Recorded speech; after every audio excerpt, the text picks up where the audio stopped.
So it's finished Aston Villa 2, Wolverhampton Wanderers 0. Again, a few key points to go over in the game, and thoughts and reflections on how that game basically went. I think we can improve on for next time. So the first thing for me, opening 20 minutes I thought was actually quite good. We dominated possession. We took the game to Villa. We had a lot of the ball, really. It was something like 70% possession, I think, in the first 15, 20 minutes. It was really positive to see. That's what I thought we were going to then kick on from there. Again, that first 20 minutes, that's when we had that 8-0 of a chance, where his touches did really well to bring it down. All he had to do really was then put it back across the keeper, because Martinez already committed that far off, and that would have been 1-0. For me, that was a big turning point in the game, that chance there, and then the Tommy Doyle one off when it come back out on the edge of the box, they really cleared it, come to Tommy Doyle on the edge of the box, and then he had to hit the target, really. A bit like the Villa played for the first goal. They just had to hit the target, and they didn't. Doyle didn't. So that was a bit of a disappointment for me. Lemina out wide left from the start, or out wide right, whichever side it is, he's moving over anyway. But when he's out wide from the forward positions, for me, we miss him so much in the middle of the park. You need to think about that, Gary O'Neill, because moving forward, you're thinking, great, we can fit other players in, he can try and offer something, but what is it costing us in the middle? That midfield, we're missing him so much. And then when they moved him later on in the game, it actually helps out a little bit. He won the ball back a couple of times. It gives Joe Gomez an assist. He needs someone to help him in there, because obviously Tommy Doyle can't battle physically, and that, as that showed for the second goal when he got the ball away.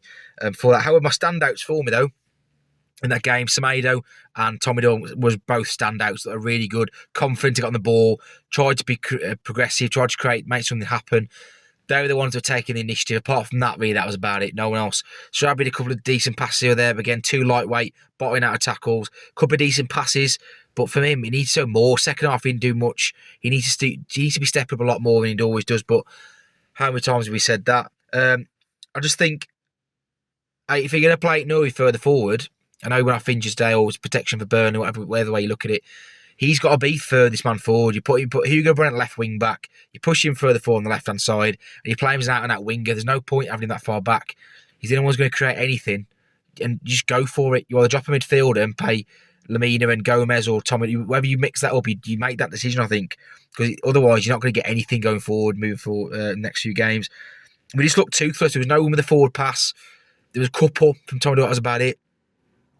We were afraid to pass into the forward line because I think he was going to come back again. And when we did get a break on, there was a couple of breaks when we played out wide, and it was to Sarabia. And you're like, what? He's just going to come back anyway. He's got no pace. So it was so frustrating. It was really, really painful to watch.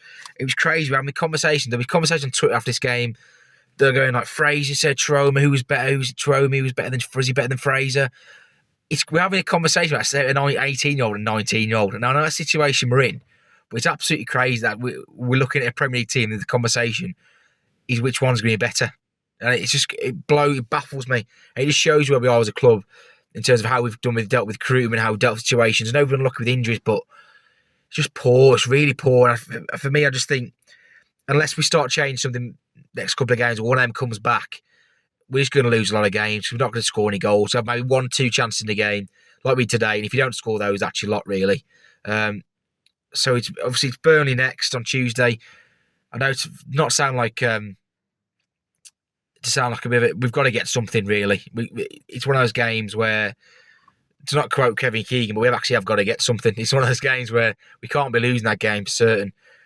Europe's getting further and further away for me now. I just feel like we're going to sort of slip down the table because of the lack of options. Depends if Kuna comes back, what we can do. And a few people have said it already, saying it to me already, that so how bad's Noah Lemina? Why is he not getting a game? Why is Noah Lemina, like, he can't be that bad, can he? Like, there's got to be someone to give him a chance. He's actual winger, but whatever we're doing, not working. I feel sorry for Gary O'Neill. It's a frustrating one. It feels like he can't do anything. You look at the bench here, can't make any changes. There's nothing I can do. I do feel sorry for him. So hopefully they think try and create something for Burnley. Hopefully we get something from a set piece there, or I don't know, anything. We're certainly going to get one on the forward line to score. But we'll go to Burnley on Tuesday. Hopefully we get something in that game, and hopefully we'll go back on Monday on Saturday. Cheers. You'll have to excuse me talking Wolves fans with a little bit of an impromptu fans react, but just reported back after the Wolves Villa game, which was a game where it really showed the difference in class between the sides. I think we battled hard. Not that we did anything too exciting. I think we were short for chances. I think we were sure. I think we performed well in the first half, to be fair. I think the first 25-30 minutes were all right. I think we held our own really well. Ain't Nori should have scored that first chance. Really should be scoring that. You can call it a good save by Martinez, but he's put it nowhere near the corner of the goal, which is a shame. But if you were to have one criticism of Ain't Nori, it would be his finishing or end product. So I'm not particularly surprised, but it's a shame that he didn't put that away. I think it'd be a different game if he did. Aside from that, I think we struggled to create anything really. I feel bad for Leon Chiwomi. He had the same kind of treatment as Nathan Fraser, I'm afraid.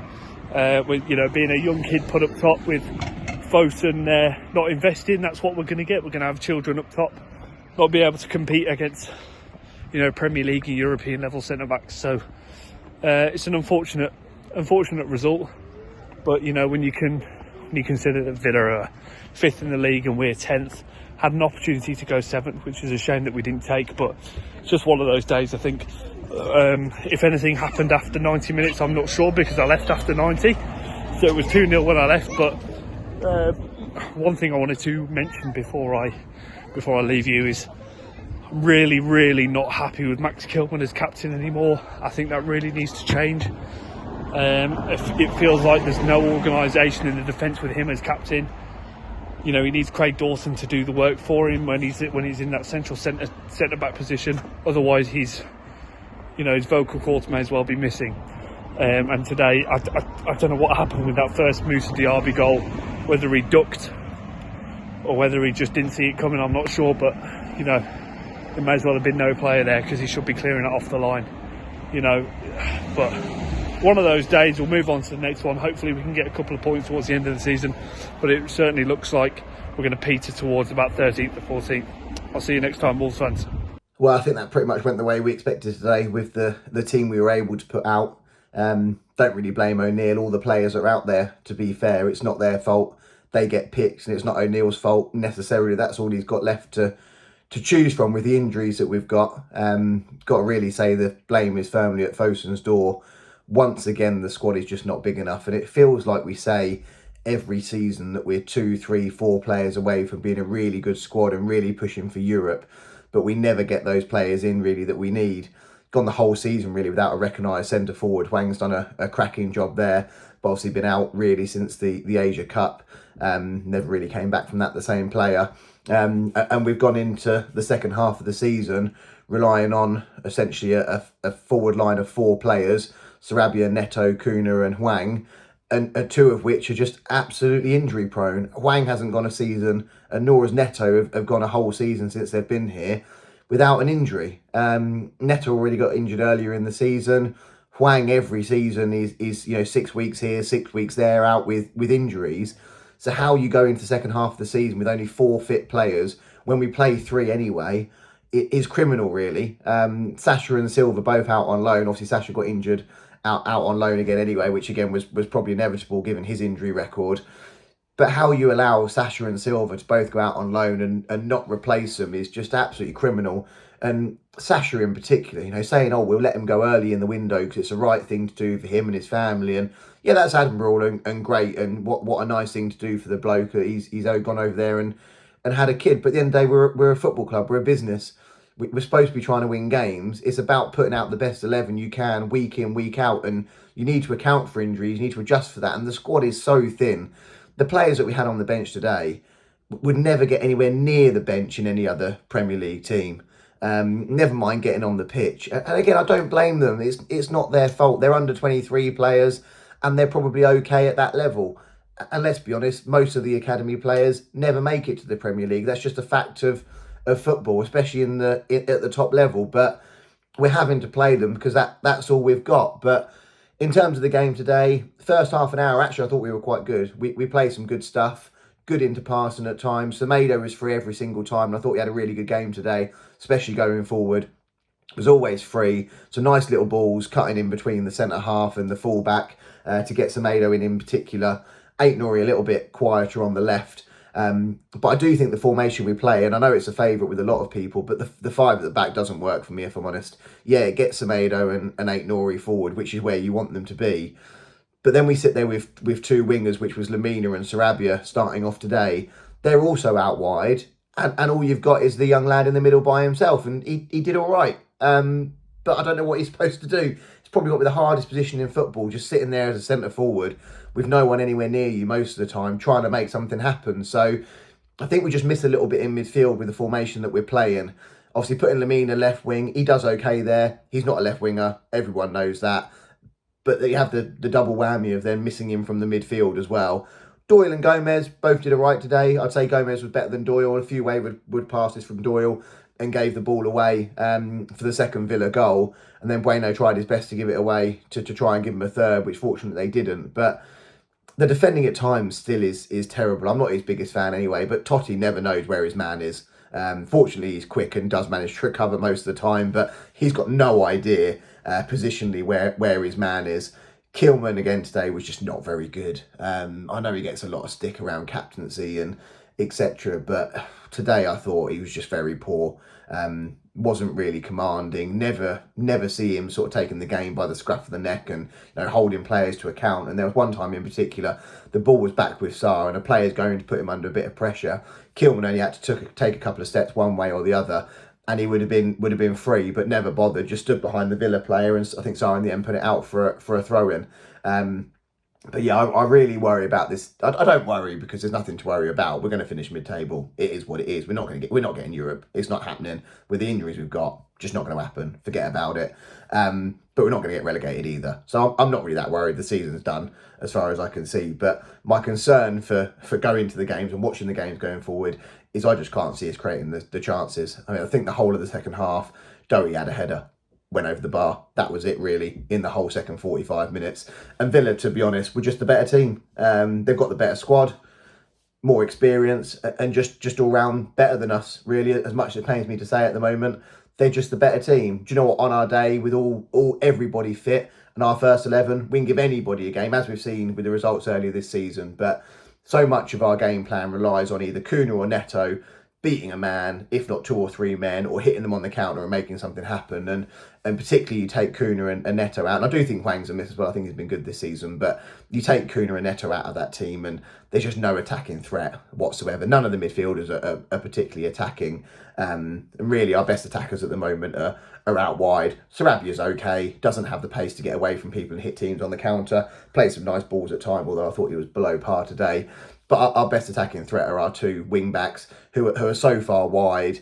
Yeah, they'll get the ball and they might beat a man and get the ball in the box. But when they do get the ball in the box, there's no one in there anyway. So there's not really too much point. Should have gone 1-0 up. 8-0, he had a great chance. It just a bit more composure. But he's a left back and it showed that he was a left back really with that finish. Disappointing afternoon on to Burnley on Tuesday, which I don't think will be an easy game. And even if we play well, I really do worry where the chances are going to come from. But on to Tuesday, and see you next time. So Aston Villa 2, Wolverhampton Wanderers 0. I don't think anyone expected any more, and if you did, you are an incredibly optimistic person. What can you say really? A depleted Wolves squad, one that couldn't compete with Coventry on this day 2 weeks ago, which we still will never mention again. But if Coventry can come to Molineux and outplay that team, then of course Aston Villa are going to beat it at home. Like, come on, let's be realistic. Although, I will say, today's performance was streets ahead of Coventry 2 weeks ago. I thought we were actually quite good. Now, obviously, lacking in the final third, lacking the quality, lacking the pace, lacking the height, lacking everything going forward. But overall, the performance, I thought, was more than adequate, especially first half, first 25 minutes. You'd have struggled to say that Villa were the team going for the top four, and that was credit to Wolves. I know he's got to score the chance, really. You can't legislate for that. He has to score. He's got to score, and he didn't. And that is why Wolves probably lost the game. I don't know if that's ultra critical or not, but you've got to score them chances, especially away at a place like Villa Park where not many teams win at all. When you're presented with an opportunity like that, you have to score. He didn't. Game changed then. Wolves switch off from a free kick, get away with the ball out of side, the cut back and Diaby's shot. Chouamni ran out as fast as he couldn't get there in time. Kilman moved his head on the line and would have hit his head. I don't know, I think he was distracted by Sarr's run. I'm not 100% sure, but it's a goal to concede. It's a poor one. And Wolves didn't really create much more after that in the first half. Villa kind of controlled it. And in the second half, Wolves came out, to be fair. It would have been very easy for the heads to drop, having conceded the goal, having been on top. But no, they came out. They were very good, I think, for 15-20 minutes. I think we let the second goal in about 70. And I thought for the 25 minutes of the second half, we were decent without creating many clear-cut opportunities. But I thought the interchange of the play was good. I thought Chouamni ran himself into the ground. I thought he just ran and ran and ran. And that is all you can ask from a kid, because we know that he's younger than me, for God's sake. And that is kind of what you're asking. You're asking for kids like Fraser, Chouamni, Torreira to come on and do things in the best league in the world. It's not realistic. And that is on Fosun. That is completely on them. Like, this time last year, Wolves' squad was too big. It was too big. But going forward, in the forward positions with Diego Costa, Mateus Cunha, Raul Jimenez, Adama Traore, Hwang Hee-Chang, Daniel Perez, Pedro Neto, there is another one as well that's names escape me right now, but that's 7. Paulo Sarabia, that's it. 8 going forward in the forward positions. Today, Wolves had 1 senior fit attacker at the club. 1! That is sheer negligence and absolute malpractice from Fosun over the last year. And it really is disgraceful. And they've shown O'Neill up. Like, he's not to blame for this. The kids are not to blame that are playing. Like, Fosun have got to look at themselves. Why was Silva allowed to leave? As much as I don't rate him, why was he allowed to leave? Why was Kaladzic allowed to leave? Tell me that Silva, Kaladzic, or any of the names I'm just after saying don't make Wolves a better team than what played today. Come on now. Come on. It's the best we can hope for, really. Is this week Cunha comes back. O'Neill said that Cunha was banging on his door all week to play, but I'd rather him just wait and just get him back and get him right. We do not want what happened to Neto on our hands, or what happened to Hwang after he comes back from an injury and gets injured again. We do not want that. We need Cunha for the run-in. And, well, can't really say much more, because I thought the performance was okay, but 2 terrible goals to conceding from that concert cross-come shot, and then after that it was just conservativeness for Wolves, really trying not to lose by more than 2 goals. Incidentally though, I thought Boubacar Traore did quite well for Wolves when he came on. He only had 10 minutes. I don't know why he didn't come on against Coventry. I think he's actually quite a decent player. So that one is escaping me a bit. Let's hope Aït-Nouri's okay, just after he went off Wolves late in a second. Shock. But apart from a couple of bright moments in the first half, a pretty dull day for Wolves, and the numbers finally up against Aston Villa. Well done. You've beaten us at home for the first time in 21 years in the Premier League. So, really, that's what you can say for Wolves today. Comes up short. The squad's too small. Not O'Neill's fault. It's on Fosun. It's on the board. Aston Villa 2, Wolves 0. Wolves finally lose a game to Villa away from home, 2-0. Pretty shit. I know we've got no players, and that's ultimately what's made us lose the game today. Is the fact that what chance do you have when your club and your owners are putting you in a position where all 3 of your main front men go off injured, none of them can play, and you're having to play an 18-year-old, and then we brought on a 19-year-old and another 19-year-old to try and get us a goal.